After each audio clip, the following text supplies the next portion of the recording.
అందులోంచి కొన్ని లేఖన భాగాలను మనం చదువుకుందాము. దయచేసి అందరూ కూడా వాక్యాన్ని గమనించాల్సిందిగా మనవి చేస్తున్నాను. ఆదికాండము 26వ అధ్యాయము. ఆదికాండము 26వ అధ్యాయము 18వ వచనాన్ని చదువుతున్నాను. దయచేసి గమనించండి. అప్పుడు తన తండ్రి అయిన అబ్రహాము దినములలో తవ్విన నీళ్ల బావులు ఇస్సాకు తిరిగి తవ్వించెను. ఏలయనగా అబ్రహాము మృతి పొందిన తరువాత ఫిలిస్తీయులు వాటిని పూడ్చివేసిరి. అతడు తన తండ్రి వాటికి పెట్టిన పేళ్ల చొప్పున తిరిగి వాటికి పేర్లు పెట్టెను. ప్రభు ఈ చిన్న వాక్య భాగం దీవించినదిగా చిన్న ప్రార్థన. మమ్మల్ని వెకిలిగా ప్రేమించినటువంటి మా ప్రియరక్షక మా యేసయ్య, ఈ యొక్క మధ్యాహ్న కాలపు సమయంలో నాయన ఇంతవరకు ఆరాధన కార్యక్రమం అంతట్లో కూడా మీరే సర్వ మహిమ ఘనత పొంది ఉన్నారని నమ్ముచున్నాం. అలాగే ఈ సమయంలో నాయన వాక్య ధ్యానంలోనికి ప్రవేశించింటుండగా చదవబడినటువంటి లేఖన భాగంలో మీరు దీవించండి నాయన. నిలువబడి నేను మట్టివాడను మీ యొక్క సిలువ చాటును మరుగుపరిచి పరిశుద్ధాత్ముని యొక్క సహాయం ద్వారా మా హృదయాలకు మా ఆత్మలకు కావలసినటువంటి వాక్యాన్ని మీరే మాకు వినిపింపచేయుదురని యేసుక్రీస్తు వారి అతి శ్రేష్టమైనటువంటి నామములో స్తుతించి వేడుకొనుచున్నాము తండ్రి, ఆమేన్. పిల్లలు నిశ్శబ్దంగా ఉండండి. ప్రభునందు ప్రియులారా, మరి ప్రపంచ పరిస్థితులు చాలా కట్టుదిట్టంగా కనబడుతూ ఉంటున్నాయి. ఒక దేశంలో కూడా ఎక్కడ శాంతి సమాధానం అనేది లేనటువంటి పరిస్థితులు. మరి ముఖ్యంగా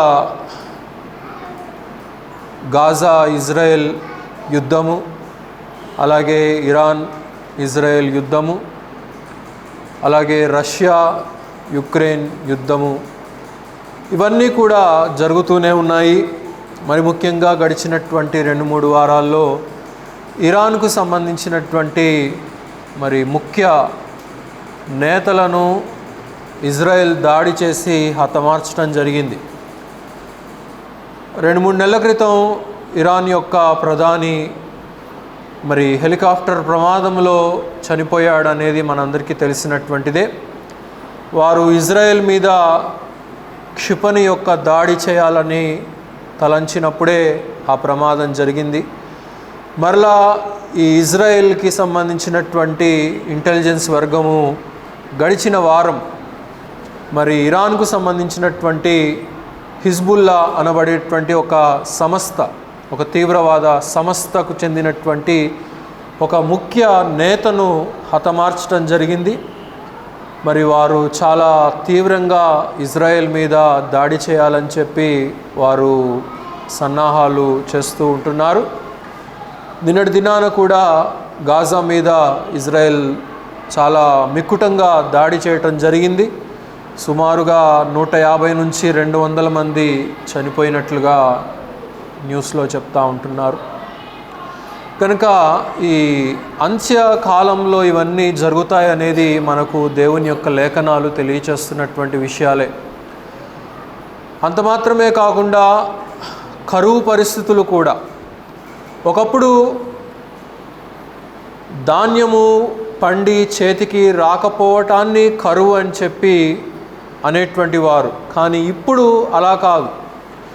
ధాన్యం పండుతుంది, సరుకులన్నీ అందుతున్నాయి, మార్కెట్లో ఉండవలసినటువంటివన్నీ కూడా ఉంటున్నాయి. కానీ మరి వాటిని కొనగలిగినటువంటి స్తోమత ఒక సగటు వ్యక్తికి ఉండట్లేదనేది మనం గమనించాలి. దానికి ముఖ్య కారణము ఆర్థిక మాంద్యము వల్ల ఎప్పుడైతే ఒక దేశం కృషిస్తుందో తద్వారా ధరలన్నీ కూడా పెరిగిపోతూ ఉంటాయి. మరి ఈ యొక్క ఆర్థిక మాంద్యము ఇండియాకు అంతగా రాలేదు. కానీ మిగిలినటువంటి దేశాల్లో చాలా, ఇంగ్లాండ్ కానీ, అమెరికా కానీ, కెనడా కానీ, ఆస్ట్రేలియా కానీ, ఐరోపా దేశంలో ఒక రకంగా కొంచెం పర్లేదు. ఈ ధనవంతమైనటువంటి దేశాల కంటే ఒక రకంగా ఐరోపా దేశాల్లో ఉన్నటువంటి అక్కడ ప్రజలు కొంచెం ఒక ప్రశాంతమైనటువంటి వాతావరణాన్ని వారు జీవిస్తున్నారని చెప్పచ్చు ప్రస్తుతానికి. ఏదేమైనప్పటికీ కూడా మనం ప్రార్థన చేయవలసినటువంటి బాధ్యత మన మీద ఉన్నది. ఏ దేశాన్ని గురించైనా కానీ మనం ప్రార్థన చేయాలి. అక్కడ ప్రజలు కూడా మనలాంటి ప్రజలే, అక్కడ మరి పిల్లలు కూడా మనలాంటి పిల్లలే. ఎక్కడ ఏ పరిస్థితులున్నా కానీ మరి జాగ్రత్తగా మనము ముందుకు మరి ప్రార్థనాయుతంగా ముందుకు కొనసాగవలసినటువంటి వారమైంటున్నాం. సరే, మనం చదువుకున్నటువంటి వచన భాగాల్లో మనం చూసినప్పుడు మరి అబ్రహాము తవ్వించినటువంటి బావులను ఇస్సాకు మరలా తవ్విస్తున్నట్లుగా ఇక్కడ సందర్భం మనకు అర్థమవుతూ ఉంటుంది. దేవుడు అబ్రహామును ఎంతగానో ఆశీర్వదించిన తరువాత ఆయన గుడారాల్లో నివసిస్తూనే అనేక సమయాల్లో అనేక ప్రాంతాల గుండా ఆయన ప్రయాణమైపోతూ వెళ్తూ ఉన్నప్పుడు మరి అబ్రహాము అక్కడక్కడ నివాసం ఉన్న స్థలాల్లో ఒక బావులను తవ్వించినట్లుగా మనం చూడగలుగుతూ ఉంటున్నాం. ఎందుకంటే మరి నీరు చాలా ప్రాముఖ్యమైనటువంటిది. మనకంటే ఇప్పుడు కార్పొరేషన్లు వచ్చేసి, మున్సిపాలిటీలు వచ్చేసి వారు ప్రతి స్థలంలో కూడా ఒక ప్రాంతానికి ఒక వాటర్ ట్యాంకును ఏర్పాటు చేసి ఆ వాటర్ ట్యాంక్లో ఎక్కడి నుంచో పెద్ద పెద్ద పైప్ లైన్లు వేసి వాటర్ని తీసుకొచ్చి అక్కడ స్టోర్ చేసి ఆ ప్రాంతంలో నివసించేటువంటి వారికి మరి ఇంటికి కనెక్షన్ల ద్వారా డైరెక్ట్గా వాటర్ అందిస్తూ ఉంటున్నారు, మనం వాడుకుంటూ ఉంటున్నాం. కానీ ఆ కాలంలో అలాంటి పరిస్థితులు లేవు. ఆ కాలంలో మరి బావులను తవ్వుకొని ఆ బావుల్లో ఉన్నటువంటి నీటి మీద ఆధారపడేటువంటి వారు. నీరు చాలా అవసరమైనటువంటిది. ఉదయకాలం లేచింది మొదలుకొని రాత్రి పడుకోబోయేంత వరకు కూడా నీటి యొక్క అవసరత ప్రతి మనుషునికి ఉంటుంది, ప్రతి పశువులకు ఉంటుంది, ప్రతి ఆకాశ పక్షులకు కూడా నీరు యొక్క అవసరత ఉంటుందనేది మనం గమనించాలి. అయితే ఈ మధ్యాహ్న కాలపు సమయంలో మరి ఇక్కడ చదవబడినటువంటి లేఖన భాగంలో ఉన్నటువంటి సత్యాలను మనం అర్థం చేసుకోవాలి. we need to understand the significance of these wells. ఈ బావులు ఆత్మ సంబంధమైనటువంటి బావులను గురించి పరిశుద్ధాత్ముడు మనకు నేర్పిస్తూ ఉంటుండగా వాటిని అర్థం చేసుకోవాల్సినటువంటి అవసరత మన మీద ఉన్నది. పరిశుద్ధ గ్రంథంలో బావులు అనేక సందర్భాల్లో మనం చూస్తూ ఉంటాం. అనేక వచనాలలో, అనేక లేఖనాలలో, అనేక గ్రంథాలలో ఈ బావులు అనబడినటువంటి మాట మనం చదువుతూ ఉంటాము, మనం వింటూ ఉంటాం. పరిశుద్ధ గ్రంథంలో ఆయా భక్తుల్ని కనుక మనం గమనించినప్పుడు మోషే ఒకసారి ఒక మర్డర్ చేసి ఆ విషయం ఎవరికి తెలియదని చెప్పి అనుకుంటాడు. మరి ఒక సందర్భంలో ఇద్దరు వ్యక్తులు జగడమాడుతూ ఉంటే ఆ ఇద్దరు చేస్తున్నటువంటి ఫైట్ను ఆపటానికి వెళ్ళినప్పుడు మోషే ఎందుకు కొట్లాడుతున్నారు, మీరు ఇక్కడ ఆగండి అని చెప్పి అంటే అవతల వ్యక్తి ఒక మాట అంటాడు, నేను ఆగకపోతే ఆనాడు ఒక వ్యక్తిని చంపి పాతిపెట్టేసిన రీతిగా నన్ను చంపాలని చెప్పి నీవు అనుకుంటున్నావా అని చెప్పి అతడు పలిగినప్పుడు మోషే చాలా భయానికి గురైపోతాడు. ఈ విషయం గనక రాజుగారికి తెలిసినట్లయితే ఏం నిర్ణయం తీసుకుంటారో తెలియదు గనక మరి ఎంతో భయంతో ఆ స్థలంలో ఉండకుండా మిద్యానుకు పారిపోయినటువంటి మోషేను మనం గమనించవచ్చు. పారిపోయి అక్కడ ఒక బావి ఉంటే ఆ బావి దగ్గర కూర్చున్నటువంటి మోషేను మనం గమనించవచ్చు. అప్పుడే మోషే మొట్టమొదటిగా తన సిఫోరాను చూసినటువంటి సందర్భాన్ని మనం అక్కడ చూస్తాం. అలాగే ఎలియాజరు కూడా మరి అబ్రహాముకు కోడల్ని తేవాలని చెప్పి ఇస్సాకుకు జత అయినటువంటి రిబ్కాను తేవాలని చెప్పి ప్రయాణమై వెళ్ళిపోయినప్పుడు ఆయన కూడా ఒక బావి దగ్గరే కూర్చున్నాడు. అలాగే యాకోబు కూడా మరి మేనమామింటికి ప్రయాణమై వెళ్ళాడు. వెళ్తూ అక్కడ ఒక బావి కనిపిస్తే అక్కడ మరి అప్పటికే కొంతమంది పశువుల కాపర్లు ఉంటున్నారు. వారు అక్కడ గొర్రెలకు వారి యొక్క మందకు నీళ్లు పెట్టుకుంటూ ఉంటున్నారు. మరి అప్పుడే అక్కడ వచ్చినటువంటి ఆ యొక్క ఆడపిల్లలు కూడా ఆ బావిలో ఉన్నటువంటి నీరును తీసుకోవాలని చెప్పి అనుకున్నారు. కానీ వీరు మరి ఆటంకపరుస్తూ ఉంటున్నారు. అప్పుడు యాకోబు అక్కడికి వెళ్ళి వారికి నీరు పోసి సహాయం చేసినటువంటి సందర్భాన్ని మనం గమనించగలుగుతూ ఉంటాం. కనుక నీరు యొక్క అవసరత అనేక వచనాలలో అనేక సందర్భాల్లో మనం చూస్తాం. యేసు ప్రభు వారు కూడా యోహాను సువార్త 4వ అధ్యాయంలో మనం చూసినప్పుడు మరి ఆయన ఒక బావి దగ్గర నిల్చొని ఉంటాడు. శిష్యులందరూ వేరే దగ్గర ఉంటారు, ఈయన ఒక బావి దగ్గర నిల్చొని ఉన్నాడు. మరి బహుశా శిష్యులందరూ కూడా అనుకొని ఉంటారు, ఏంటి ఈయనకేం పని లేదా, వెళ్ళి అక్కడ ఎండలో నించున్నాడు, అక్కడ ఒక చెట్టు నీడ కూడా లేదని చెప్పి అనుకున్నారేమో బహుశా. కానీ ఆయన సమరయ స్త్రీ కొరకు కనిపెట్టి ఆ బావి దగ్గర ఉన్నటువంటి సందర్భాన్ని మనం గమనించగలుగుతూ ఉంటాం. కనుక ఆయా వచనాల్లో నీరు దేవునికి ఎంతో ఇష్టమైనదిగా, నీరు దేవుని వాక్యానికి సాదృశ్యంగా, నీరు మరి ఆ దేవుని ఆత్మను తృప్తిపరిచే విధంగా దేవుడు అనేక సందర్భాల్లో లేఖనాల్లో మనకు చూపిస్తూ ఉంటాడు. యోహాను సువార్త 7వ అధ్యాయము 38వ వచనంలో కూడా మరి మహాపండగ దినానికి అనేక మంది జన సమూహాలు సమకూడారు. అప్పుడు యేసు ప్రభు వారు కూడా ఆ పండగలో సమావేశమై ఉన్నటువంటి ప్రజలందరినీ కూడా ఉద్దేశించి ఆయన కొన్ని మాటలు అక్కడ పలికినట్లుగా మనం చూడగలుగుతూ ఉంటాం. దప్పికొనినటువంటి వారందరూ కూడా నా దగ్గరకు రండి, నేను మీ యొక్క దప్పికను తీరుస్తాను అని చెప్పి దేవుడు తెలియచేస్తూ ఉంటాడు. నేను మిమ్మల్ని జీవజల నదుల దగ్గరికి నడిపిస్తానని అంటాడు. మీ యొక్క కడుపులో నుండి నీటి బుగ్గగా నేను మిమ్మల్ని చేస్తాను అని చెప్పి యేసు ప్రభు వారు అక్కడ పలుకుతున్నటువంటి సందర్భాన్ని మనము ఎన్నో గమనించవచ్చు ప్రియులారా. కనుక ఈ ప్రకృతి సంబంధమైనటువంటి నీరు, ఆత్మ సంబంధమైనటువంటి నీరు రెండు కూడా అవసరమై ఉంటున్నటువంటివే. ప్రకృతి సంబంధమైనటువంటి నీరు అనగానే యోవేలు గ్రంథంలో ఒక ప్రవచనము రాయబడి ఉన్నది. 2వ అధ్యాయం 23వ వచనంలో మరి తొలకరి వర్షము, కడవరి వర్షము, తొలకరి వాన, కడవరి వాన, అది మరి ఎంతో అవసరమైనట్టుగా మనం చూడగలుగుతూ ఉంటున్నాం. హాగరు కూడా మరి ఒకసారి అబ్రహాము గారు, అమ్మ నేను ఇంట్లో గొడవలు నేను పడలేకపోతున్నాను మీ ఆడోళ్ళ మధ్య. కొన్నిసార్లు ఆడోళ్ళ మధ్య పంచాయతీలు తీర్చడం చాలా కష్టంగా ఉంటుందండి. పురుషులకి అర్థమవుతుంది అనుకుంటా నేను చెప్పేది. కనుక ఈ ఆడోళ్ళ మధ్య పంచాయతీ వెళ్ళటం కంటే, సమాధానపరచాలని చెప్పి ప్రయత్నించడం కంటే అక్కడి నుంచి ప్రక్కకు తప్పుకోవడం బెటర్ నన్ను అడిగితే. సరే, ఒకసారి అబ్రహాం ఏం చేశాడంటే, అమ్మ నేను ఈ గొడవలు పడలేకపోతున్నాను, ఇదిగో ఈ నీళ్ళ తిత్తిని తీసుకో, కుర్రోడిని తీసుకొని వెళ్ళిపో ప్రయాణమై అని చెప్పేసి అంటాడు.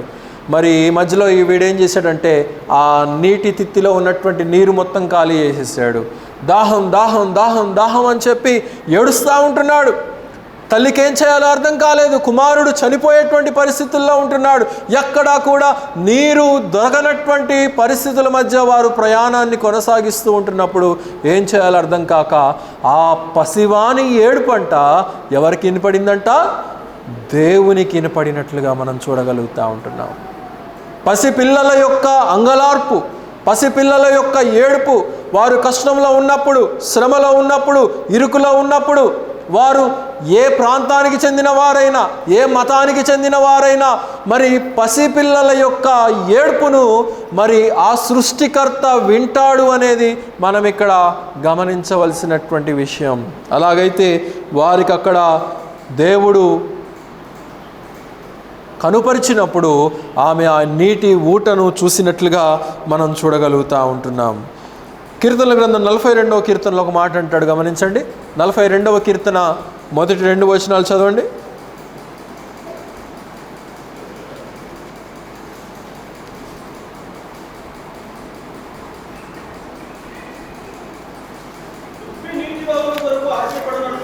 దుప్పి నీటి వాగుల కొరకు ఆశపడునట్లు దేవా నీ కొరకు నా ప్రాణము ఆశపడుచు ఉన్నది అని చెప్పి అంటా ఉంటున్నాడు. ఆశ అనేది చాలా అవసరమైనటువంటిది. మనకెంతసేపు భౌతికమైనటువంటి వాటి మీదనే మనకు ఒక ఆశ కోరికలు ఉంటాయి, కానీ ఆత్మ సంబంధమైనటువంటి నీటిని మన యొక్క ఆత్మలకు అవసరం అనేది మనం తెలుసుకోవాలి. ఆ ఆత్మకు కూడా ఒక దాహం ఉంటుందని, ఆ ఆత్మకు కూడా ఒక కోరిక ఉంటుందని, అది తీర్చబడాలి అని అంటే అది దేవుడు అనుగ్రహించేటువంటి జీవ జలము ద్వారా మాత్రమే అది సాధ్యపడుతుందనేది మనం గమనించాలి ప్రియులారా. అయితే ఇక్కడ కీర్తనకారుడు ఏమంటున్నాడండి, దుప్పి నీటి వాగు కొరకు ఆశపడు రీతిగా దేవా నా ప్రాణము నీ కొరకు ఆశపడుచు ఉన్నది అని చెప్పి అంటా ఉంటున్నాడు. కనుక ఆ ఆశ అనేది మనలో అవసరమైనటువంటిది. ఈ భౌతిక సంబంధమైనటువంటివి మన ఆత్మలకు తృప్తి పరచనేరం అనేది మనం గమనించాలి. లూకాసు వార్త 12:15 ఒక వ్యక్తి కనబడతాడు. సమస్తము బాగుగా ఉన్నదని, తనకెంతో ఆస్తి ఉన్నదని, తనకెంతో ధాన్యం ఉన్నదని, ఇక దీన్ని అంతటి కూడా అనుభవించటానికి నేనొక్కడే కదా, నా ప్రాణముతో ప్రాణమా తినుము త్రాగుము సుఖించుము అని చెప్పి అతడు పలికాడు. అప్పుడు దేవుడు అన్నాడు, వెర్రివాడా, నేడే నేను నీ ప్రాణమును అడిగినట్లయితే నీవు సంపాదించుకున్నటువంటి ఈ యొక్క ఆస్తిపాస్తులు, నీ ధాన్యము, నీ డబ్బు ఏమైపోతుందో ఒకసారి గమనించావా అని చెప్పి తెలియచేస్తూ ఉంటున్నాడు. గనుక విశ్వాసి యొక్క గురి ఎక్కడ ఉన్నది? కోరహు యొక్క గురి అయితే దేవుని మీద ఉన్నది. వారి యొక్క గురి అయితే మరి కోరహు కుమారుల యొక్క గురి, క్షమించండి కోరహు అన్నాను, కనుక కోరహు కుమారుల యొక్క మరి ఆ యొక్క పరిస్థితి, వారి యొక్క ఆశ దేవుని యొక్క నీటి ద్వారా వారి యొక్క ఆత్మలను తృప్తిపరుచుకోవాలనేదే వారి యొక్క కోరికగా ఇక్కడ మనం గమనించగలుగుతూ ఉంటున్నాం. అయితే మనం చదివినటువంటి సందర్భంలో ఇస్సాకు మరలా తన తండ్రి అయినటువంటి అబ్రహాము తవ్వించినటువంటి బావులను మరలా తవ్విస్తూ ఉంటున్నాడు. ఎందుకు అనంటే ఈ మధ్యకాలంలో ఏమైందంటే శత్రువు ఆ యొక్క బావులను పూడ్చివేశాడు, మట్టి కొట్టేశాడు. ఆ బావులు మరి నిరుపయోగంగా మారిపోయి ఎవరికి కూడా ఉపయోగపడకుండా ఉండిపోయింది కనుక మరి శత్రువులు ఏం చేశారంటే మట్టితో ఆ బావులను పూడ్చేసినట్లుగా మనం చూడగలుగుతూ ఉంటున్నాం. ఆ విషయాన్నే మనకిక్కడ ఆదికాండంలో తెలియచేస్తూ ఉంటున్నాడు. గమనించండి, ఆదికాండంలో 26వ అధ్యాయము 18 నుంచి మనం చూసినప్పుడు, ఏలయనగా అబ్రహాము మృతి పొందిన తరువాత ఫిలిస్తీయులు వాటిని పూడ్చివేసిరి. అతడు తన తండ్రి వాటికి పేర్ల చొప్పున తిరిగి వాటికి పేర్లు పెట్టెను. మరియు ఇస్సాకు దాసులు ఆ లోయలో తవ్వగా జలలు గల నీళ్ల బావి దొరికెను అనేది మనం ఇక్కడ చూడగలుగుతూ ఉంటున్నాం. శత్రువులు పూడ్చివేశారు, ఇస్సాకు మరలా వాటిని తవ్వించాడు. తవ్వించినప్పుడు అక్కడ నీరు పడటం చూశారు. అక్కడ ఉన్నటువంటి కాపరులు జగడమాడటానికి వచ్చినట్లుగా అక్కడ మనం చూడగలుగుతూ ఉంటున్నాం.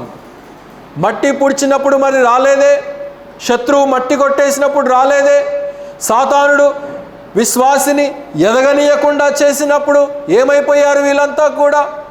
గమనించండి ప్రియులారా, ప్రతి రక్షించబడినటువంటి విశ్వాసి కూడా ఒక బావి అనేది మనం ఇక్కడ గమనించాలి. దేవుని ద్వారా తవ్వబడినటువంటి బావి, దేవుని ద్వారా ఒక జలముగా ఏర్పాటు చేయబడినటువంటి బావి అనేది మనం గమనించాలి. బావి అనగా దేవుని సంఘము, సంఘములో దేవుని పరిశుద్ధులైనటువంటి బిడ్డలు ఉంటున్నారు అనేది మనం గమనించాలి. అయితే శత్రువు ఏం చేస్తాడంటే వాటికి మట్టి కొట్టేస్తాడు. విశ్వాసులైనప్పటికీ కూడా ఆ బావులు మట్టి కొట్టేసి పనికి రానటువంటివిగా, ఎండిపోయినటువంటివిగా శత్రువు చేయటానికి ప్రమాదం ఉన్నది.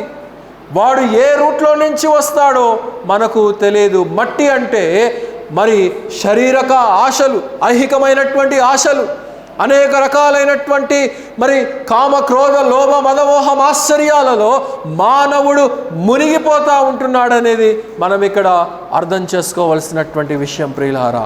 అయితే ఇక్కడ కూడా వారు ఆ విషయమే మరి చేస్తూ ఉంటున్నారు. శత్రువు మట్టి కొట్టేశాడు. అయితే ఇస్సాకుకు మాత్రము తన తండ్రి తవ్వించినటువంటి బావులను తిరిగి మరలా తవ్వించాలనేది ఇస్సాకు యొక్క ఆశగా మనం ఇక్కడ చూడగలుగుతూ ఉంటున్నాం ప్రియులారా. 20వ వచనం చదవండి, 26, 20.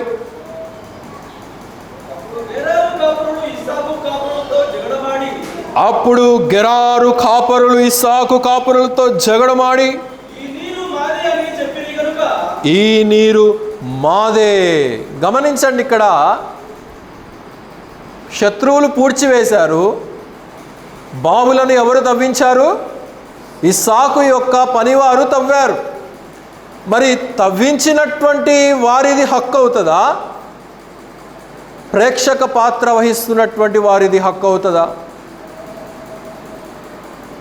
కనుక వీరొచ్చి అంటా ఉంటున్నారు, ఏయ్ ఇది మాది, ఇది మా ప్రాంతంలో ఉన్నది కనుక ఈ యొక్క బావి మాది అని చెప్పి వారు అక్కడ అక్రమము చేస్తున్నట్లుగా మనం చూడగలుగుతూ ఉంటున్నాం. అక్రమము సాతానుడి యొక్క ప్రేరేపణ అనేది మనం గమనించాలి. వాడు ఈ యొక్క ఫ్లో, పరిశుద్ధాత్ముడు ఏ నీటి ఫ్లో అయితే విశ్వాసికి అనుగ్రహించాలని చెప్పి అనుకుంటున్నాడో దాంట్లో మట్టి కొట్టేసి వాడి యొక్క ఆలోచనకు అనేక మందిని మరి తీసుకువెళ్ళిపోయేటువంటి ప్రమాదం ఉన్నది ప్రియులారా. అయితే ఇక్కడ శత్రువులు వచ్చి పూడ్చివేసినటువంటి బావిని మరి ఇస్సాకు తవ్వించినప్పుడు అక్కడ ఉన్నటువంటి కాపరులు ఏం చేశారంట? జగడమాడినట్లు తనతో కలహించినందున అతడు ఆ బావికి ఎసెకు అను పేరు పెట్టెను అనేది మనం చూడగలుగుతూ ఉంటున్నాం. ఎసెకు అనగా అక్కడ క్రింద ఉన్నది కదా, జగడమాడుట, ఫైటింగ్, జగడము, కలహము, అక్రమము, ఇవన్నీ కూడా పరిశుద్ధాత్ముని యొక్క మరి ప్రేరేపణకు వ్యతిరేకమైనటువంటివి అనేది మనం ఇక్కడ అర్థం చేసుకోవలసినటువంటి విషయం ప్రియులారా. అయితే అక్కడ ఉన్నటువంటి కాపర్లు వచ్చేసి అక్రమంగా ఇది మాది అని చెప్పి ఆక్రమించుకుంటా ఉంటున్నారు. ఇస్సాకు పాపం మరి ఏ విశ్వాస ప్రేమతో వేరే దగ్గరికి వెళ్ళిపోదాం పదండి, ఇది వారిది అంటున్నారు కదా, దీనికి ఎసెకు అని పేరు పెట్టి, అంటే జగడము ఇక్కడ పుట్టిందని చెప్పేసి అక్కడి నుంచి వెళ్ళిపోయినట్లుగా మనం చూడగలుగుతూ ఉంటున్నాం. నీది కానిది నీవు ఎన్నడూ కూడా ఆశించకూడదు. నిర్గమకాండం 20వ అధ్యాయము 17వ వచనం. నీ పొరుగువానిది ఏది కూడా నీవు ఆశించటానికి వీలు లేదు. పూచిక పుల్లైనా కానీ నీవు ఆశించినట్లయితే తద్వారా నీకు కీడు కలుగుతుందనేది మనం గమనించాలి. కనుక వీరేం చేశారంటే అక్కడ జగడము ఆడుతున్నట్లుగా, కలహం ఆడుతున్నట్లుగా మనం చూడగలుగుతూ ఉంటున్నాం. కనుక అది బావియే కానీ ఆ బావి ఏ బావి? జగడం ఆడేటువంటి బావిగా మనం చూడగలుగుతూ ఉంటున్నాం. కొన్నిసార్లు విశ్వాసులైనప్పటికీ కూడా జగడపడటానికి, ఫైట్ చేయటానికి, పోట్లాడటానికి, స్నేహితులతో పోట్లాడటం, బంధువులతో పోట్లాడటం, ఇతరులతో పోట్లాడటం, సంఘస్థులతో పోట్లాడటం, ఈ విధమైనటువంటి వాతావరణము అనేక మంది క్రైస్తవులలో విశ్వాస బావులు సరిగ్గా లేకపోవటం వలన, దేవుని యొక్క నీరు సరిగ్గా అందకపోవటం వలన, వారు జీవించవలసినటువంటి జీవిత విధానము జీవించలేకపోవటం వలన ఆ ప్రమాదాలకు గురి అయిపోతూ ఉంటున్నారు ప్రియులారా. ఈవెన్ భార్యాభర్తలు కూడా దే ఫైట్ లైక్ డాగ్స్. కుక్కలు గనక ఏ రీతిగా రోడ్ల మీద పోట్లాడుకుంటారో ఆ రీతిగా పోట్లాడేటువంటి వారిని మన చుట్టూ కూడా మనం చూస్తూనే ఉంటాం. పైకి వందనాలు వందనాలు వందనాలు వందనాలు, ఇంట్లోనేమో అప్పుడే తన్నుకొని వస్తారు, చర్చికి వచ్చేసేమో వందనాలు వందనాలు వందనాలు. What is the use of your outwardly decorated spirituality? నీ యొక్క బాహ్యముగా నీవు అలంకరించుకున్నటువంటి నీ యొక్క ఆత్మీయత నీ హృదయములో లేదు. ఆ అలంకరణము లోపల లేదు. ఆ వినయము హృదయములో లేదు. ఆ వినయము మనసులో లేదు. జగడము జగడము జగడము. గనుక ఇస్సాకు ఏం చేయలేక అక్కడి నుంచి ఒరే పదండ్రా, వాళ్ళతో ఎందుకు మనం పోట్లాడాలి, ఇక్కడి నుంచి వేరే దగ్గరికి వెళ్ళిపోదామని చెప్పి అనుకున్నారు. ఎందుకంటే వారు అక్రమము చేసి ఆక్రమించుకోవడానికి వచ్చారు. రాజుల మొదటి గ్రంథంలో యెజబెలు, అహబు నాబోతు యొక్క ద్రాక్ష తోటను వారు ఆక్రమించుకోవాలని చెప్పి ప్రయత్నించారు. తమది కానటువంటి దానిని ఆశించారు. అప్పుడేం జరుగుతుందో తెలుసా?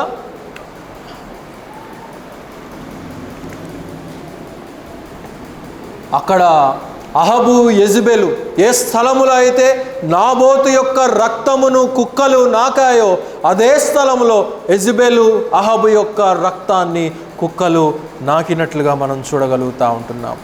అంటే దేవునికి వ్యతిరేకముగా నడిచేటువంటి ఒక మనుషుడు గనక అక్రమము చేసి జీవించినప్పుడు, జగడముతో కూడినటువంటి జీవితాన్ని జీవించినప్పుడు దేవుడు అక్కడ ప్రత్యక్షమవుతాడనేది మనం ఇక్కడ గమనించవలసినటువంటి విషయం. సరే, అక్కడి నుంచి క్రిందకి వెళ్ళారు. 21వ వచనం చదవండి. వారు మరి యొక్క బావి తవ్వినప్పుడు దాని కొరకును జగడమాడిరి గనుక ఏం పేరు పెట్టారంట? సిత్నా అని పేరు పెట్టబడెను. సిత్నా అనగా విరోధము, శత్రుత్వం, ఎనిమిటీ. మంచి పేరు పెట్టాలనుకున్నాడు, తన తండ్రి తవ్వించినటువంటి బావులను తిరిగి తవ్వించాలని. కానీ తన చుట్టూ ఉన్నటువంటి వారు అలాంటి వాతావరణాన్ని కల్పించలేనందువలన ఇస్సాకు నిస్సహాయుడుగా ఉంటున్నాడు.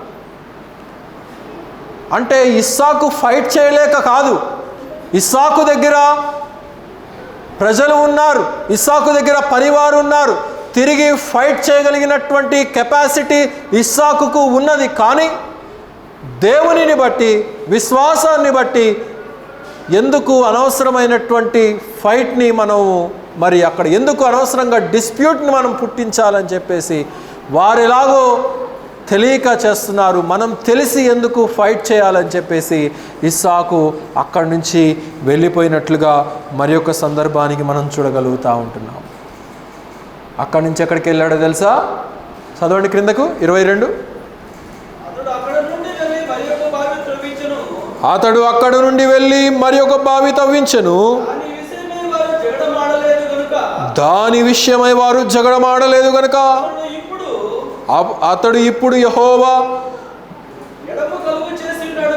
మనకు ఎడము కలుగు చేసి ఉన్నాడు గనుక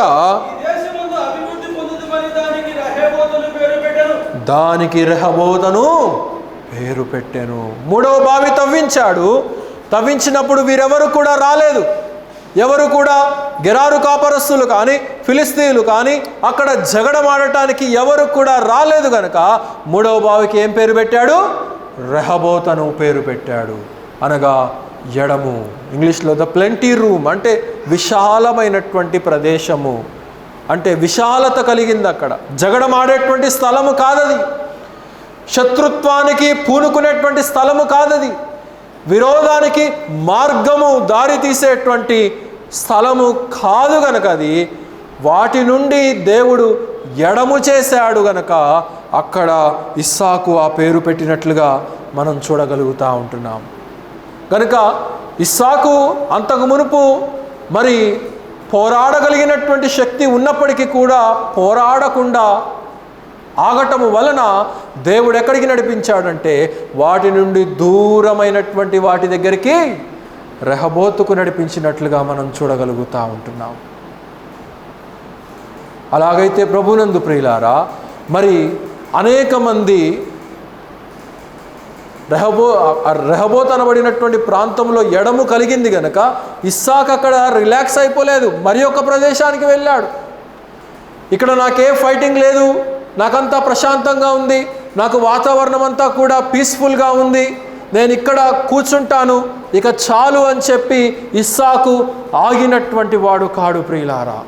చాలా సమయాల్లో ఏం జరుగుతుందంటే విశ్వాసులు ఎదిగిన తరువాత, దేవుడు ఆశీర్వదించిన తరువాత, ఇప్పుడు మాకు జీతాలు బాగా వస్తున్నాయి, చేతి నిండా డబ్బు వస్తుంది, బ్యాంకు నిండా బ్యాలెన్స్ ఉంది, బాధలు, ఇబ్బందులు, కరువులు, అప్పులన్నీ కూడా తీరిపోయాయి కనుక మాకు ఎలాంటి ఇబ్బంది లేదని చెప్పేసి ఏమైపోతారంటే సన్నగిల్లిపోతూ ఉంటారు. సన్నగిల్లిపోవటం అంటే ఆత్మీయంగా కూల్ డౌన్ అయిపోవటం. ఇంకా దేవునితో ఏం పని ఉంది, ఇక ప్రార్థనతో ఏం పని ఉంది, ఇక ఆరాధనతో ఏం పని ఉంది, ఇక రొట్టెరసాలతో ఏం పని ఉంది, ఇక మా ఇంట్లో గృహకూటాలు పెట్టుకోవలసినటువంటి అవసరత మాకేముంది, దేవుడు మమ్మల్ని ఎంతగానో దీవించాడు కనుక మాకు ఇంకేమీ అవసరం లేదు, ప్రార్థన అవసరం లేదు, సహవాస కూటాలు అవసరం లేదు, వార మధ్య కార్యక్రమాలు అవసరం లేదు, ఆదివారం అవసరం లేదు. కానీ ఇస్సాకు కూల్ డౌన్ అయినటువంటి వాడు కాడు ప్రియులారా. అక్కడి నుంచి మరి ఒక ప్రాంతానికి వెళ్ళినటువంటి వాడిగా మనం ఇక్కడ గమనించవచ్చు. 4వ ప్రాంతము బెర్షెబా అనబడినటువంటి ప్రాంతానికి వెళ్ళాడు ప్రియులారా. గమనించండి అక్కడ ఏమవుతుందో. అక్కడ నుండి బెర్షెబాకు వెళ్ళెను. గమనించండి, అక్కడ ఒక చిన్న ఫ్లాష్ బ్యాగ్ ఉంది. ఏంటంటే బెర్షెబా అనబడినటువంటి ప్రాంతానికి ఒక ఫ్లాష్ బ్యాగ్ ఉంది. అబ్రహాము కాలములో ఈ బెర్షెబా అనబడినటువంటి ప్రాంతంలో ఆల్రెడీ అబ్రహాము తవ్వించినటువంటి బావి ఒకటి ఉన్నది. అయితే ఈ ఫిలిస్తీయులు ఏం చేశారంటే అబ్రహాము గారి దగ్గరకు కూడా వచ్చారు ఫైట్ చేయడానికి. ఇస్సాకు దగ్గరికి మాత్రమే కాదు, కుమారుడి దగ్గరికి వచ్చి మాత్రమే ఫైటింగ్ చేయటం కాదు, తండ్రి కాలంలో కూడా వీరు జగడమాడినటువంటి వారే గనుక ఆ అబ్రహాము తవ్వించినటువంటి బావిని వచ్చి ఇది మాది, ఇది మా బావి అని చెప్పేసి వారు జగడమాడారు. జగడమాడినప్పుడు అబ్రహాము మరి సరే మీద సరే తీసుకొని వాడుకోండి అని చెప్పేసి అబ్రహాం చెప్పడం జరుగుతుంది. ఈ సమాచారము రాజైనటువంటి అబీమెలెకు దగ్గరికి వెళ్తుంది. అబీమెలెకు ఫిలిస్తీయ రాజు అయినప్పటికీ కూడా అబ్రహాము మీద ఒక మంచి ఒపీనియన్ కలిగినటువంటి వాడు. అదే అబీమెలెకు ఇస్సాకు కాలంలో కూడా అదే ప్రాంతానికి రాజుగా ఉంటున్నాడు. ఇస్సాకు యొక్క ఆశీర్వాదాన్ని చూసి, అబ్రహాము యొక్క ఆశీర్వాదాన్ని చూసి రాజైనటువంటి అబీమెలెకు, అయ్యా మీరు మా ప్రాంతంలో ఉండకండి, మీరు దూరంగా వెళ్ళిపోయి మీరు హాయిగా జీవించండి అని చెప్పి ఇద్దరికీ కూడా చెప్పాడు. సరే, అబ్రహాము కాలంలో జరిగినటువంటి సందర్భానికి వస్తాను. అక్కడ ఈ సమాచారం రాజుగారి దగ్గరికి వెళ్ళిపోయింది. వెంటనే రాజుగారు ఏం చేశారంటే అబ్రహాము దగ్గరికి వచ్చి, అయ్యా ఇక్కడ ఉన్నటువంటి కాపరస్తులు మరి మీతో జగడమాడారని మాకు తెలిసింది, ఈ యొక్క బావి మీదే అని చెప్పి మీరే తీసేసుకోండి అని చెప్పి రాజు అన్నప్పుడు అబ్రహాము దానికి ఒప్పుకోలేదు. మీదన్నారు కనుక అది నా బావి అయినప్పటికీ కూడా నేను దానికి వెల చెల్లించి నేను తిరిగి దానిని క్లెయిమ్ చేసుకుంటాను. వాస్తవానికి అది నా బావే, వాస్తవానికి అది నేను తవ్వించినటువంటి బావే, కానీ నేను దానికి రుసుమును చెల్లించి ఇదిగో ఈ పశువులను, ఈ యొక్క గొర్రెలను తీసుకోండి. ఇవి మాత్రమే కాదు, అబ్రహాం అక్కడ ఏం చేశాడంటే ప్రత్యేకించి ఒక 7 ఆడ గొర్రె పిల్లలను ప్రక్కన పెట్టినటువంటి సందర్భాన్ని మనం చూస్తాం. ఇవన్నీ చదివించడానికి సమయం లేదు. ఆదికాండము 21వ అధ్యాయంలో ఉన్నాయి. కనుక 7 ఆడపిల్లలు కూడా నేను ఇస్తున్నాను మీకు. ఎందుకంటే ఈ ఆడ గొర్రె పిల్లలు లేతగా ఉన్నాయి. ఇవి నీకును నాకును జరిగినటువంటి నిబంధనకు గుర్తుగా. ఏమి నిబంధన అంటే ఇదిగో ఈ బావి బెర్షెబా అనగా సాక్ష్యపు బావి, అనగా వాగ్దానపు బావి. ఈ బావి ఉన్నది కదా, ఈ బావికి నేను వెల చెల్లిస్తున్నాను. ఆ వెల చెల్లిస్తున్న దానికి సాక్ష్యముగా ఇదిగో ఈ 7 ఆడ గొర్రె పిల్లలను నేను నీకు ఇస్తున్నాను అని చెప్పి ప్రత్యేకించి ఇచ్చినటువంటి వాడిగా మనం చూస్తూ ఉంటున్నాం. అక్కడ జగడమాడినటువంటి వాడు కాడు అబ్రహాము. ఎందుకంటే అబీమెలెకు కూడా జగడమాడటం ఇష్టం లేదు. ఎందుకంటే వారి యొక్క దీవెనను చూసి నిజదేవుడైనటువంటి వాడు వీరిని దీవిస్తున్నాడు అనేది రాజు, అన్య రాజు గుర్తించి ఒక పాజిటివ్ మనసు అబ్రహాము మీద, ఇస్సాకు మీద, అబీమెలెకు కలిగి ఉన్నట్లుగా మనం చూడగలుగుతూ ఉంటున్నాం. ఈ వాక్య భాగము, ఈ ప్రసంగము విశ్వాసులైనటువంటి మీకు చెప్తున్నాను కాబట్టి, సంఘానికి చెప్తున్నాను కాబట్టి ఇవి చెప్తున్నాను. కానీ ఇదే ఉపదేశం గనక పాస్టర్లకు, నాయకులకు గనక చెప్పినట్లయితే బాధ వదిలిపెట్టేవాడిని ఒక్కొక్కడిని. ఎందుకంటే దొంగ పాస్టర్లు ఉంటారు, దొంగ నాయకులు ఉంటారు. ఇతరులు తవ్వినటువంటి బావులను ఆక్రమించుకొని, ఇతరులు నాటినటువంటి సంఘాలను ఆక్రమించుకొని, ఇతరులు రక్షించినటువంటి విశ్వాసులను ఆక్రమించుకొని, వాళ్ళను చెల్లాచెదురు చేసేసి, లేకపోతే వారి యొక్క సంఘాలకు తీసుకొని వెళ్ళిపోయేటువంటి దుర్మార్గమైనటువంటి దొంగ సేవకులు ఉంటారు. వారు కనుక ఈ సత్యాన్ని వినినట్లయితే ఒక ఆట ఆడుకునేవాడిని వారిని ఈరోజు మధ్యాహ్నం. కానీ విశ్వాసులంగా మనకేది అవసరమో ఆ సందర్భాన్ని మాత్రమే తెలియచేస్తూ ఉంటున్నాను. అయితే వారు వచ్చినప్పుడు ఇస్సాకు దగ్గరికి ఇక్కడ మనం చూస్తూ ఉంటున్నాము. 30వ వచనంలో చూడండి, నీవు యెహోవా ఆశీర్వాదం పొందిదివనిరి. అతడు వారికి విందు చేయగా వారు అన్నపానములు పుచ్చుకొనిరి అని ఇక్కడ మనం చూస్తూ ఉంటున్నాం. కనుక ఈ బెర్షెబా అనబడినటువంటి బావి మరి తవ్వబడింది. అక్కడ జరిగినటువంటి సందర్భము, మరి అక్కడ ఉన్నటువంటి గెరారు కాపరస్తులు, రాజు అయినటువంటి అబీమెలెకు, అతని యొక్క మరి స్నేహితుడైనటువంటి అహజరుతు, అలాగే మరి సేనాధిపతి, వీరందరూ కూడా కలిసి ఇస్సాకు దగ్గరికి వెళ్ళినప్పుడు మరి ఇస్సాకు ఏం చేశాడంటే, శత్రువులు వచ్చారు కదా అని చెప్పి గుమ్మం దగ్గర నిలబెట్టి బయటకు పంపించినటువంటి వాడు కాడు. ఇస్సాకు ఏం చేస్తున్నాడంటే ఇక్కడ వారికి విందు చేయగా అని ఇక్కడ మనం చూస్తూ ఉంటున్నాం. గనక మన యొక్క శత్రువులు మన ఇంటికి వచ్చినప్పుడు మనము విందు పెట్టే వారంగా మనం ఉండాలి. ఎవరో వచ్చారు, ఎప్పుడో జరిగినటువంటి కొట్లాట అవన్నీ కూడా మర్చిపోయి వచ్చారు కదా అని చెప్పేసి ఇదే అదునని చెప్పేసి వచ్చినటువంటి వారిని, ఇప్పుడు వచ్చారు చాలా రోజుల తర్వాత, మేము రాత్రే అనుకున్నాం, నేను మీ బ్రదరు ఈరోజు ఉపవాసం ఉండాలని, మరి మేము ఉపవాసం ఉన్నప్పుడే మీరు మా ఇంటికి వచ్చారు కనుక పెట్టడానికి ఏమీ లేదు అని చెప్పి అనకూడదు. దగ్గరవాడు వచ్చినా, శత్రువు వచ్చినా, మనవాడు వచ్చినా, పరాయివాడు వచ్చినా, విశ్వాసి వచ్చినా, అవిశ్వాసి వచ్చినా, క్రీస్తు యందు రక్షించబడినటువంటి వాడు వచ్చినా, అన్యుడు వచ్చినా కానీ మనము అదే ఆతిథ్యము, అదే ప్రేమను కనపరచవలసినటువంటి వారమై ఉంటున్నాం. అలనాడు అబ్రహాము కాలంలో కూడా రాజు అయినటువంటి అబీమెలెకుకు విందు జరిగింది. ఇక్కడ కూడా ఇస్సాకు కాలంలో కూడా విందు జరుగుతున్నట్లుగా మనం చూడగలుగుతూ ఉంటున్నాం. దేవుడు వీరిని ఎంతగా ఆశీర్వదించాడండి.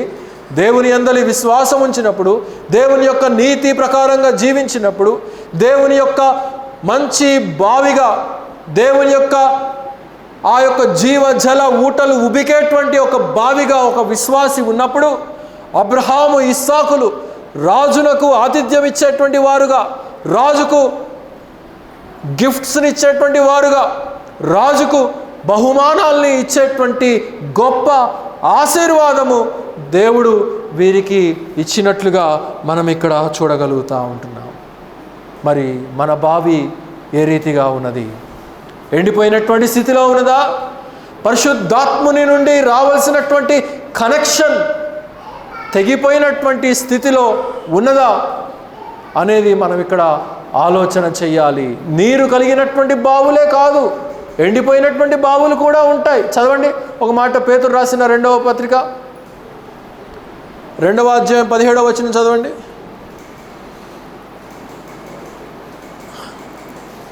పేతురు రాసిన 2వ పత్రిక 2వ అధ్యాయము 17వ వచనం.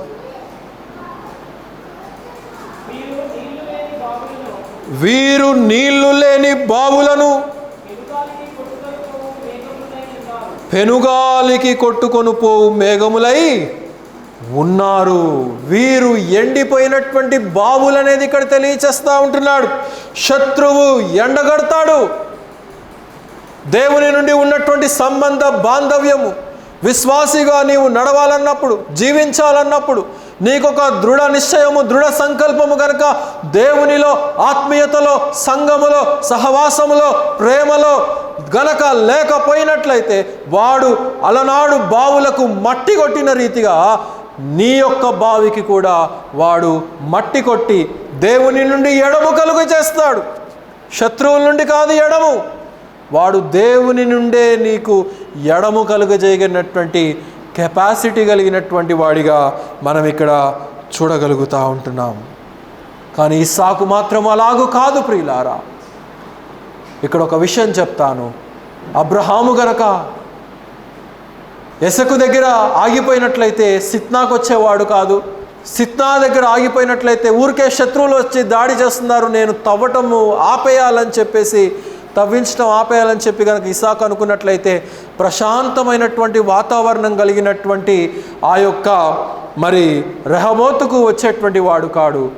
రెహబోతులో నాకంతా ప్రశాంతంగా ఉంది అని కనుక 4వ ప్లేస్కు బేర్షబాకు కనుక వెళ్ళకపోయినట్లయితే దేవుని యొక్క దర్శనము పొందుకునేటువంటి వాడు కాడు.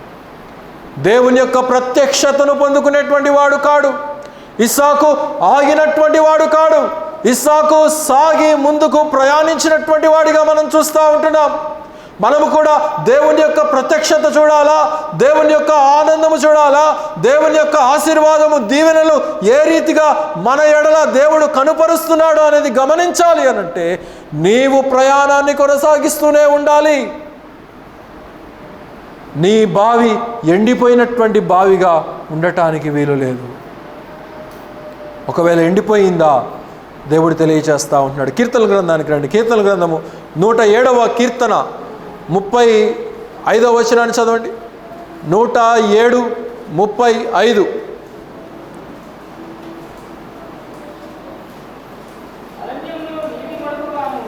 అరణ్యమును నీటి మడుగుగాను,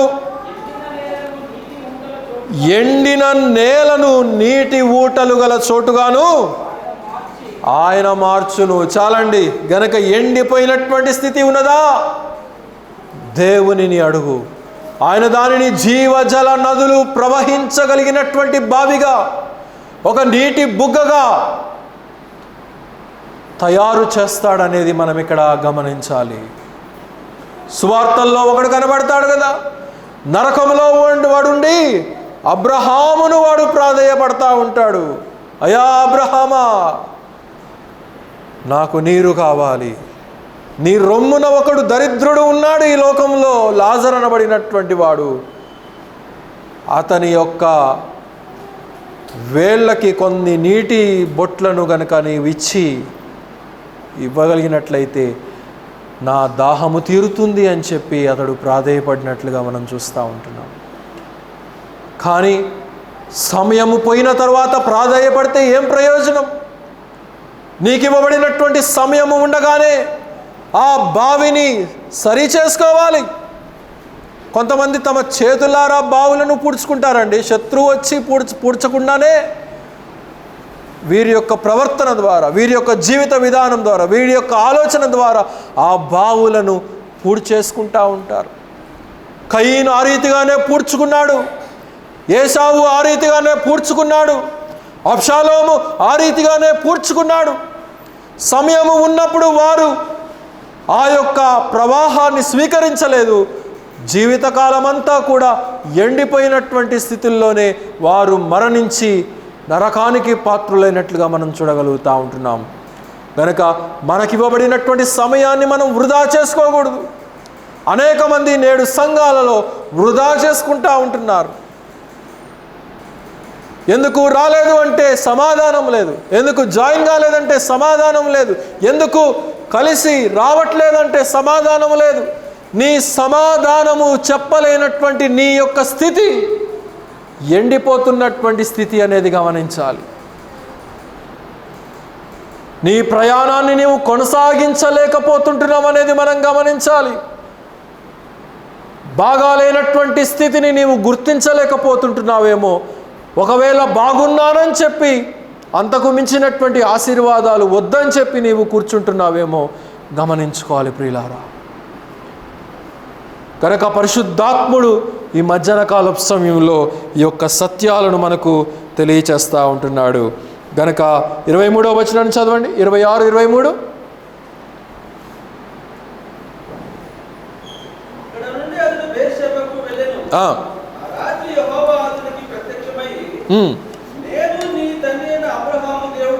నేను నీ తండ్రి అయిన అబ్రహాము దేవుడను, నేను నీకు తోడై ఉన్నాను గనుక భయపడకుము. నా దాసుడైన అబ్రహామును బట్టి నిన్ను ఆశీర్వదించి నీ సంతానమును విస్తరింపచేసేదనని చెప్పెను. అక్కడ అతడు ఒక బలిపీఠమును కట్టించి యెహోవా నామమున ప్రార్థన చేసి అక్కడ తన గుడారమును వేసెను. తన ప్రయాణాన్ని ఆపలేదు గనక దేవుని యొక్క ప్రత్యక్షతను ఇస్సాకు చూడగలిగినట్లుగా మనం చూడగలుగుతూ ఉంటున్నాం.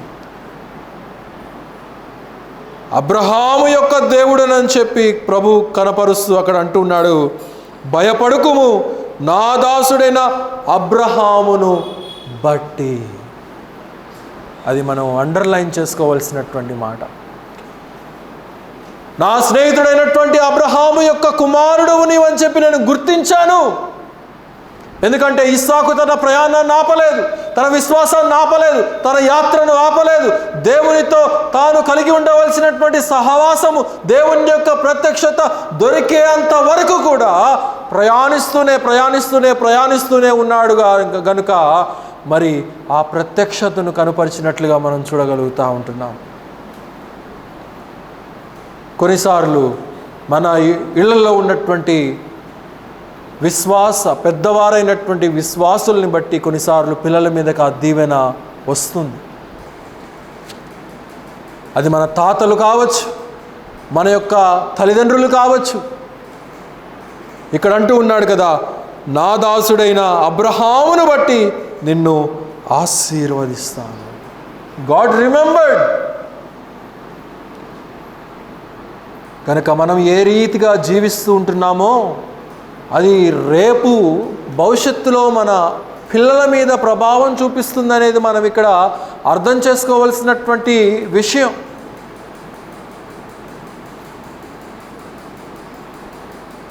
నా తండ్రి చేసినటువంటి అనేకమైనటువంటి ప్రార్థనల ద్వారా నేడు మన సంఘంలో ఉన్నటువంటి ప్రతి ఒక్కరు కూడా మరి దేవుని కృపను బట్టి, మరి వారి యొక్క ప్రార్థనను బట్టి, అలాగే మా కుటుంబం కూడా, నేను అనుకుంటాను ఆ చివరి రోజుల్లో మరి నేను ఉండి పరిచర్య చేసి దేవుడు నాకు గొప్ప కృపను, భాగ్యాన్ని ఇచ్చాడు. ఆనాడు నేను చేసినటువంటి ఆ కొద్ది పరిచర్య నా తండ్రికి నేను చివరి రోజుల్లో చేయగలిగినటువంటిది అంతకంటే మించినటువంటిది ఏది కూడా లేదు. నన్ను బట్టి ఎంతగానో ఆనందించాడు హాస్పిటల్లో. ఈ విషయం అశోక్ కుమార్ గారికి కూడా తెలుసు. ఎందుకంటే చాలామంది ఆ సందర్భంలో లేరు, కొంతమంది మాత్రమే ఆ చివరి క్షణాల్లో ఉండగలిగినటువంటి ఆశీర్వాదం దేవుడు ఇవ్వటం జరిగింది. నేను ఆ చివరి క్షణాల్లో కూడా ఉన్నాను కుమారుడిగా హాస్పిటల్లో. మరి డాడీ యొక్క ఆ చివరి శ్వాస ఈ లోకంలో విడవబడినప్పుడు నేను ఆ ప్రక్కనే ఉన్నాను. దేవుడు నాకు ఆ భాగ్యాన్ని ఇచ్చాడు. దేవుడు నాకు మాత్రమే ఆ కృపనిచ్చాడు. గనుక ఆయన ప్రార్థనను బట్టి, ఆయన దీవెనను బట్టి ఈనాడు నా కుటుంబము ఇంత క్షేమంగా నేను నా బిడ్డలు ఉండగలుగుతున్నామనేది నేను దేవుని సన్నిధిలో నిలబడి చెప్పగలను. అలాగే మీరు కూడా చెప్పగలుగుతారు. ఆర్యారావు గారి ప్రార్థన ద్వారా, అలనాడు వారు చేసినటువంటి ప్రార్థన, నేడు సంఘము చేస్తున్నటువంటి ప్రార్థన. నాకు అవసరం లేదు క్రెడిట్. నేనేనాడు క్రెడిట్ని ఆశించినటువంటి వాడును కాను. నేను చేయగలిగిందేదో మీ కొరకు, మీ పక్షాన ప్రభు సన్నిధిలో ప్రార్థన చేయటం మాత్రమే. మీ జీవితాల కొరకు దేవుని సన్నిధిలో విజ్ఞాపన చేయగలగటం మాత్రమే నేను చేయగలిగింది. గనుక ఇక్కడ మనం చూస్తూ ఉంటున్నాము, అబ్రహామును బట్టి ఇస్సాకేం చూశాడు? ప్రత్యక్షతను కనుపరిచినట్లుగా మనం చూస్తూ ఉంటున్నాము. ఆ ప్రత్యక్షత మనకు కూడా రెండవ రాకడ వరకు కూడా దేవుడు మనకు అనుగ్రహించబోతూ ఉంటున్నాడు. అలాగూ ఉండాలి అనంటే మనము ఈనాడు మన బావులను, అవి ఒకవేళ పూడ్చిపోయి ఉన్నాయా, లేకపోతే ఫ్లో సరిగ్గా ఉందా లేదా, మన ఇళ్ళల్లో ట్యాప్ నీరు కనుక సరిగ్గా రాకపోతే ఏం చేస్తాం? వెంటనే ఆ ట్యాప్ సరిగ్గా ఉందా లేదా, ఎక్కడైనా కనెక్షన్ మంచిగా ఉందా లేదా, లేకపోతే పైన ట్యాంక్ నుంచి రావాల్సినటువంటివన్నీ కూడా సరిగ్గా ఉన్నాయా లేదా, పైప్ లైన్ కనెక్షన్ అనేది మనం చూస్తూ ఉంటాం. మన ట్యాంక్ ఆ పరలోకంలో ఉన్నటువంటి మన ప్రభు అయినటువంటి యేసుక్రీస్తు వారి, ఆయన దగ్గర సమృద్ధి అయినటువంటి జీవ జలము ఉన్నది. అయితే ఈ పైప్ లైన్ ఏదైతే ఉందో సరిగ్గా ఉందా లేదా, మన హృదయాలు సరిగ్గా ఉన్నాయా లేదా, ఆయన జీవ జలాన్ని స్టోర్ చేసుకొని ఆయన దీవెనలను మనం పొందుకొని ముందుకు కొనసాగేటువంటి కృపను దేవుడు మనకు అనుగ్రహించు రీతిగా దేవుడి కొద్ది వాక్య భాగాన్ని మనందరి హృదయాల్లో, అలాగే యూట్యూబ్లో వింటున్నటువంటి ప్రతి ఒక్కరికి కూడా దేవుడు అనుగ్రహించునుగాక. అందరు కూడా తలలు వంచినట్లయితే ముగింపు ప్రార్థన. ప్రియ ప్రభువా, పరిశుద్ధుడైన మా యేసయ్య, ఈ యొక్క మధ్యాహ్న కాలపు సమయంలో నాయన, అలనాడు ఇస్సాకు తన తండ్రి కాలంలో తవ్వి పూడిపోయినటువంటి బావులను తిరిగి తవ్వించినట్లుగా మేము చూడగలుగుతూ ఉంటున్నాం. ఎందుకంటే సరి అయినటువంటి మెయింటెనెన్స్ కనుక లేకపోయినట్లయితే శత్రువు మట్టి కొట్టేటువంటి ప్రమాదం ఉన్నది. మీరు మమ్మల్ని రక్షణ బావులుగా, ఆత్మీయమైనటువంటి బావులుగా, సంగమనబడినటువంటి ఆ యొక్క బావి దగ్గరకు ప్రతి విశ్వాసిని కూడా మీరు చేర్చి, ఆ జీవజలబడబడినటువంటి నీరును మేము సమృద్ధిగా స్వీకరించాలనేదే మీ యొక్క ఉద్దేశం. ఆ బావి దగ్గరికి వచ్చినటువంటి వాని యొక్క ఆశ తీర్చబడుతుంది. ఎలియాజరు యొక్క ఆశ తీర్చబడింది. యాకోబు యొక్క ఆశ తీర్చబడింది. వారు ఏ బావి దగ్గరకు దేనికోసమైతే వచ్చారో అలనాడు అది వారికి అనుగ్రహించబడినట్లుగా మేము చూడగలుగుతూ ఉంటున్నాం. ఈనాడు మేము కూడా నాయన మీ యొక్క సన్నిధికి వచ్చి ఉంటున్నాం. మా హృదయంలో ఉన్నటువంటి ఆశ, కోరిక సమస్తము ఎరిగినటువంటి వాడు, ఇహలోకమైనటువంటి వాటి మీద మనసుంచక